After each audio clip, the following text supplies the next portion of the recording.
Have you ever wondered how to set up a relational database management system? If so, you're in the right place.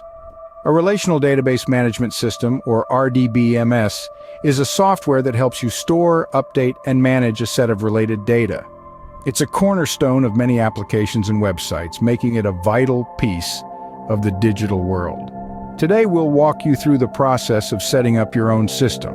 By the end of this video, you'll have a fully functioning database ready for use. First step, choose your relational database management system. For this video, we will focus on SQL Server, MySQL, and PostgreSQL. SQL Server, a Microsoft product, shines with its robust performance and seamless integration with other Microsoft tools. MySQL, on the other hand, is appreciated for its open-source nature and wide user community. PostgreSQL stands out for its advanced features and extensibility. Consider your project's requirements, your budget, and your comfort level with each platform. Once you've chosen your RDBMS, it's time to install it. Next, install your chosen RDBMS. Don't worry, it's a straightforward process. We'll take it one step at a time. First, let's install SQL Server. Download the installer from the official Microsoft website. Once downloaded, run the installer. Follow the on-screen instructions and remember to select the database engine services during the feature selection. Now on to MySQL. Head to the MySQL website, download the installer, and run it. Again, the on-screen prompts will guide you through the process. Be sure to remember your root password. You'll need it later. Finally, PostgreSQL. As with the others, download the installer from the official site. During installation, you'll be asked to set a password for the Postgres user. Make a note of it. Remember, installation can take some time, so be patient.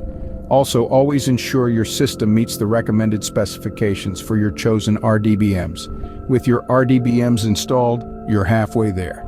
Next, you'll set up your database. Now let's move on to setting up your database. After installing your chosen RDBMS, the next crucial step is to create your database. First things first, you'll need to choose a database name. Make it something meaningful and easy to remember. It's your database's unique identifier. Next, it's time to set user permissions. You'll want to assign different roles to different users based on their tasks. For example, administrators will need full access, while other users may only need read or write permissions. Remember, it's all about maintaining security and control over your data. Finally, you'll select the character encoding. This might seem like a minor detail, but it's essential for ensuring the correct display and storage of data. Unicode is a popular choice as it supports a wide range of characters and languages.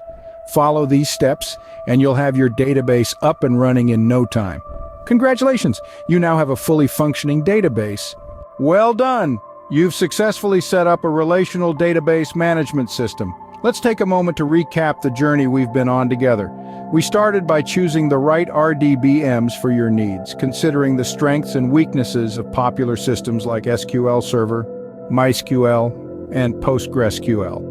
We then dove into the installation process, providing step-by-step instructions to guide you through this crucial phase regardless of the chosen RDBMS. Finally, we tackled the task of setting up your database.